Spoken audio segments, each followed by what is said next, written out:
This kind of approach is kind of the way some students approach preparing for standardized tests. In order to get test scores to go up, teachers will end up teaching to the test. Now, that approach can work. Test results often do go up. But it fails the fundamental goal of education, to prepare students to succeed over the long term. So given these obstacles, what can we do to transform the way we transform organizations? So rather than being exhausting, it's actually empowering and energizing. To do that, we need to focus on 5 strategic imperatives, all of which have one thing in common: putting people first. The first imperative for putting people first is to inspire through purpose. Most transformations have financial and operational goals. These are important and they can be energizing to leaders, but they tend not to be very motivating to most people in the organization. To motivate more broadly, the transformation needs to connect with a deeper sense of purpose. Take Lego. The Lego Group has become an extraordinary global company. Under their very capable leadership, they've actually undergone a series of transformations. While each of these has had a very specific focus, the North Star, linking and guiding all of them, has been Lego's powerful purpose.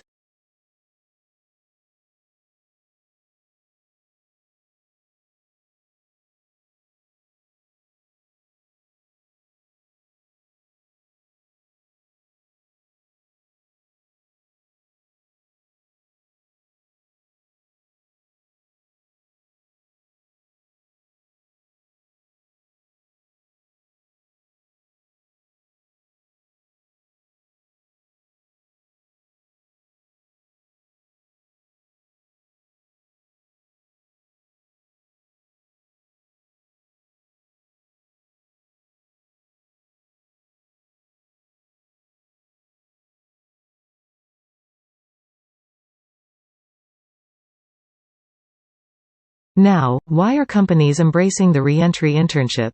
Because the internship allows the employer to base their hiring decision on an actual work sample instead of a series of interviews, and the employer does not have to make that permanent hiring decision until the internship period is over. This testing out period removes the perceived risk that some managers attach to hiring relaunchers, and they are attracting excellent candidates who are turning into great hires. Think about how far we have come. Before this, most employers were not interested in engaging with relaunchers at all. But now, not only are programs being developed specifically with relaunchers in mind, but you can't even apply for these programs unless you have a gap on your resume. This is the mark of real change, of true institutional shift, because if we can solve this problem for relaunchers, we can solve it for other career transitioners too. In fact, an employer just told me that their Veterans Return to Work program is based on their re-entry internship program. And there's no reason why there can't be a retiree internship program. Different pool, same concept.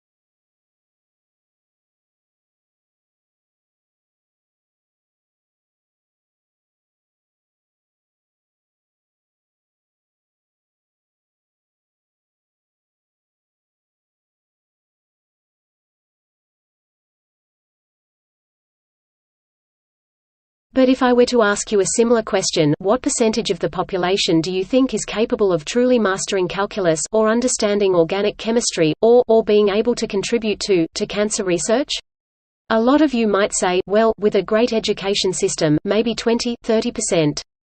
But what if that estimate is just based on your own experience in a non-mastery framework, your own experience with yourself or observing your peers, where you're being pushed at this set pace through classes, accumulating all these gaps? Even when you got that the A 95%, what was that 5% you missed? And it keeps accumulating, all the way you get to an advanced class. All of a sudden you hit a wall and say, I'm not meant to be a cancer researcher, not meant to be a physicist, not meant to be a mathematician.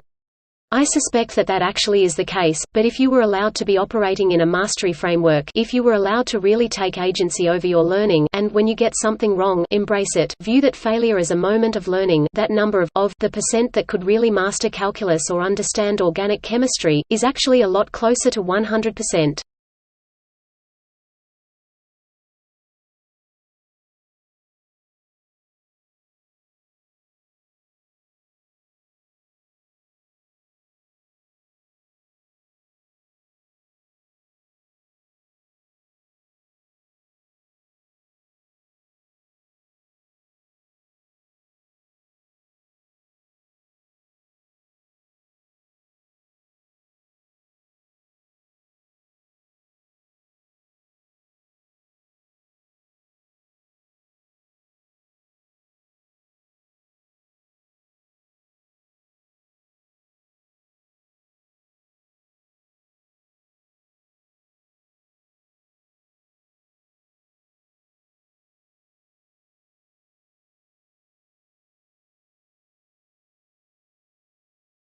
Let's unfold the realm of literature and its profound impact on society.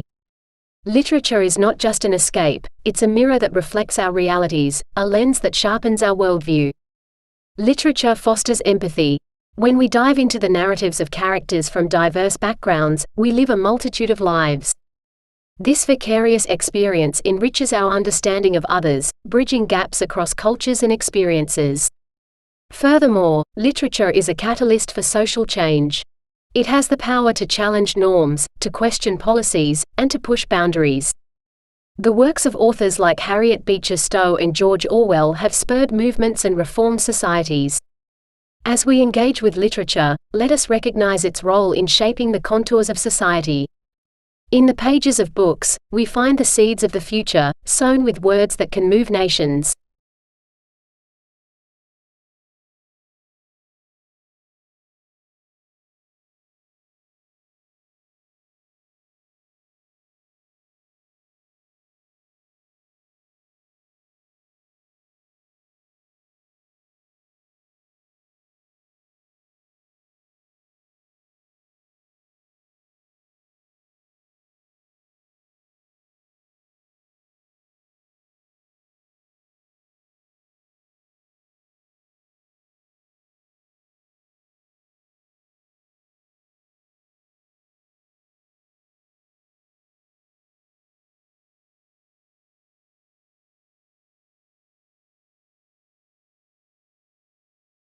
Right now, I would like to talk about the global market, a dance floor where nations, large and small, move to the rhythm of supply and demand.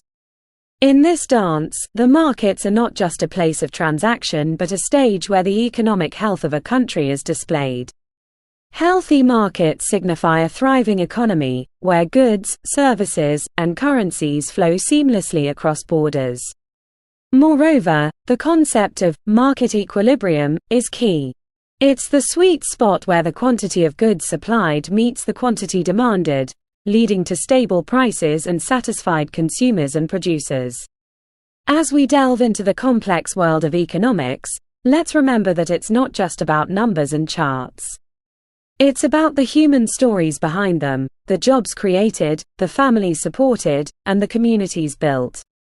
Understanding the markets equips us with the tools to contribute to an economy that serves everyone.